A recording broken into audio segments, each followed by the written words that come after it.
کہ مسلمان جو ہیں جیسے سورج نکلتا ہے اس کا جو ہے کیا کہتے ہیں نکلنا اور زوال یعنی اس کا ڈوبنا، اس سے مثال دی ہے مسلمانوں کی کہ اہل ایمان بھی جو ہیں وہ دنیا میں ان پہ عروج و زوال سورج کی طرح آتا رہتا ہے۔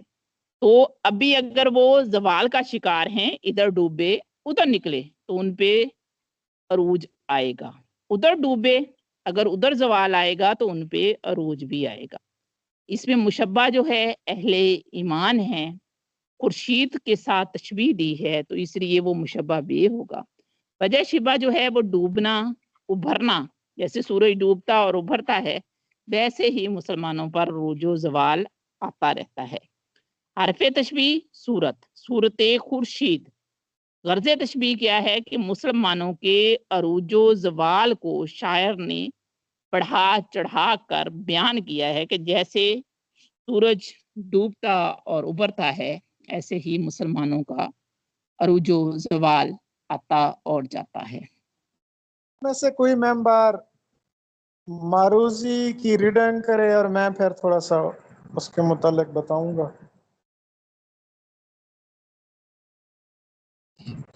جی آپ میں سے جو پڑھنا چاہے ہیں ریز کر دے۔ جی رخشندہ بشیر۔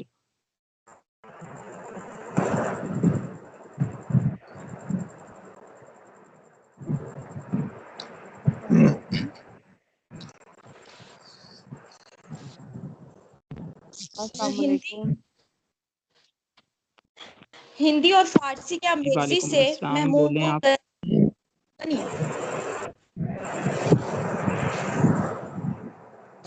جی پہلی معروضی ہے کہ ہندی اور فارسی کی آمیزش سے محمود غزنوی کے دور میں اردو بنی۔ اب آپ سب کے علم میں ہے کہ اردو کی پیدائش کے متعلق اور اس کے ارتقاء کے متعلق مختلف نظریات ہیں۔ کسی دن وہ تفصیل سے پڑھیں گے۔ وہ جو موہن سنگھ دیوانہ ہے، جو موہن سنگھ اوبرائے دیوانہ کے نام سے بھی مشہور ہیں، انہوں نے پنجاب یونیورسٹی سے ماسٹرز کیا تھا، کولکتہ یونیورسٹی سے جدید اردو شاعری کے رجحانات پر مقالہ لکھ کر ڈاکٹریٹ کی ڈگری لی تھی۔ انہوں نے پنجابی ادب کی تاریخ پر بھی ایک مقالہ تحریر کیا تھا جن کی وجہ سے ان کو ڈاکٹر آف لٹریچر کی ڈگری بھی دی گئی تھی۔ اورینٹل کالج میں انگریزی اور پنجابی کے استاد بھی رہے تھے، لیکن جب تقسیم ہوئی تو پھر یہ انڈیا چلے گئے تھے اور خالصہ کالج میں پروفیسر ہو گئے تھے۔ یہ اپنے پنجابی ڈکشن کی وجہ سے بڑے مشہور ہیں، شاعر ہیں، بڑی اچھی ان کی نظمیں اور غزلیں ہیں۔ ان کا اردو میں بھی ایک مجموعہ ہے سفینہ کے نام سے شائع ہوا، اور انہوں نے پنجابی میں بھی شاعری کی ہے، ساوے پتر، کاچ سچ، آوازاں، وڈا ویلا، جندرے، بوئے اتے ننکائن وغیرہ، یہ سارے ان کے پنجابی کے ہیں۔ ان کی ایک نظم بڑی مقبول ہوئی ہے، پنجابی کی نظم آپ سب نے یقیناً پڑھی ہوگی۔ نظم کا عنوان تھا رب۔ رب ایک گنجل دار بھجارت، رب ایک گورکھ دھندا، کھولن لگیاں پیچس دے، کافر ہو جاوے بندہ، کافر ہونوں ڈر کے جیویں کھوجوں مول نہ کھنجی، لئی لگ مومن دے کولوں کھوجی کافر چنگا رب ایک گنجل دار بجھارت رب ایک گورکھ دندا کولن لگیاں پیچس دے کافر ہو جاوے بندہ. یہ موہن سنگھ دیوانہ کی بڑی مشہور نظم ہے. ان کی اردو شاعری بھی بڑی لاجواب ہے، وہ انشاءاللہ میں اپنی پوسٹوں میں شائع کروں گا. تو انہوں نے پنجابی زبان و ادب کی تاریخ کے مقالے میں یہ جملہ لکھا تھا کہ ہندی اور فارسی کی آمیزش سے محمود غزنوی کے دور میں اردو بنی ہے. جی نیکسٹ معروضی پڑھیے. ظریفانہ کردار عرفہ ریوی تحریر کیا حسین نے.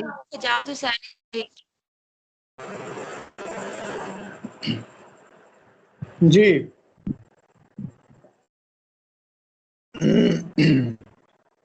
منشی سجاد حسین اردو کے ناول نگار بھی ہیں، اودھ پنچ کے مدیر بھی ہیں. 1856 میں پیدا ہوئے تھے، یعنی شبلی نعمانی سے 1 سال پہلے پیدا ہوئے تھے. شبلی نعمانی 1857 میں پیدا ہوئے تھے اور 1915 میں منشی سجاد حسین کا انتقال ہوا تھا. شبلی نعمانی نے بھی 1914 میں انتقال کیا تھا. تو انہوں نے لکھنؤ سے 7 روزہ اودھ پنچ کا اجرا بھی کیا تھا.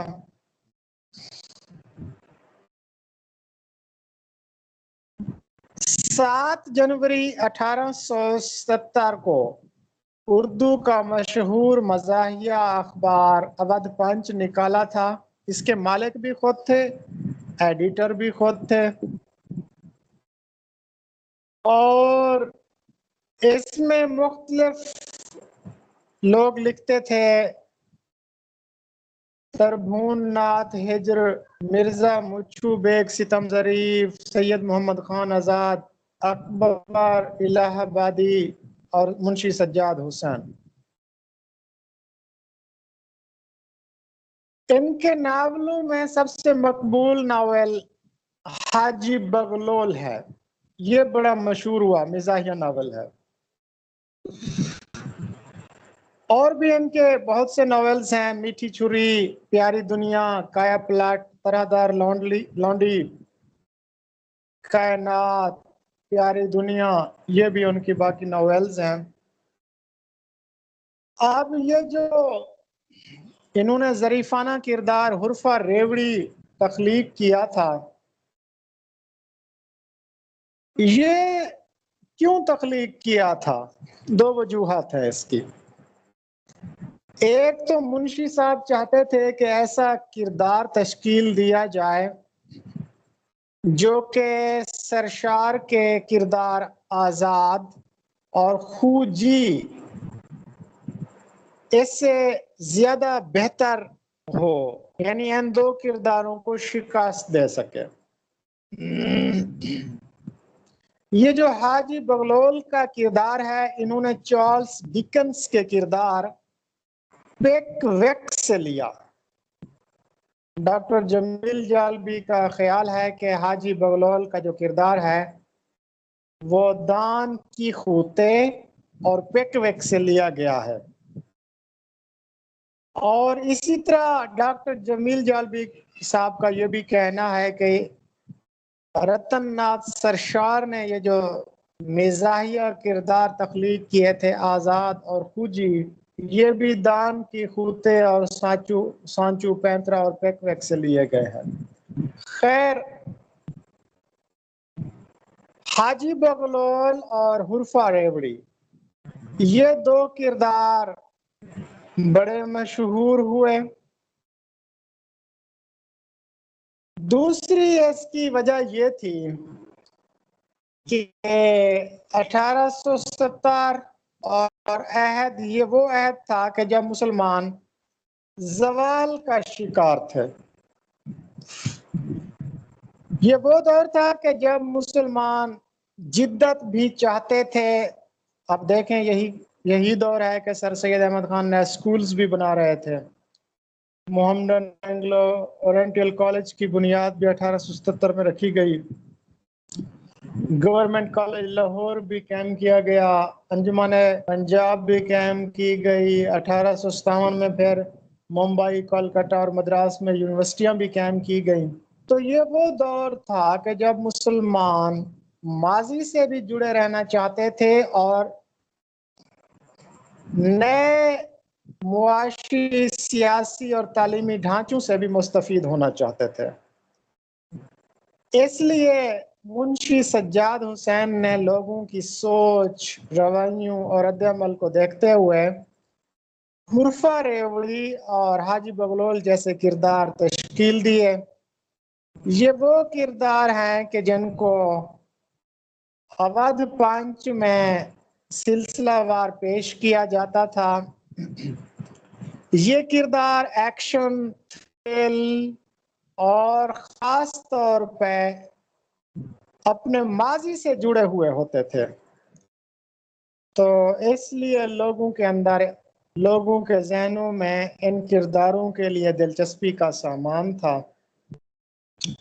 میرے خیال میں اتنا کافی ہے۔ جی نیکسٹ کویسچن پڑھیے۔ کو عقل کے خدا سے آزاد کیا جائے۔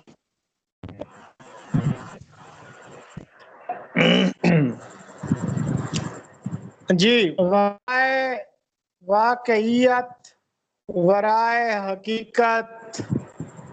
حقیقت پسندی، جس کو سوریلزم بھی کہا جاتا ہے، 1920 میں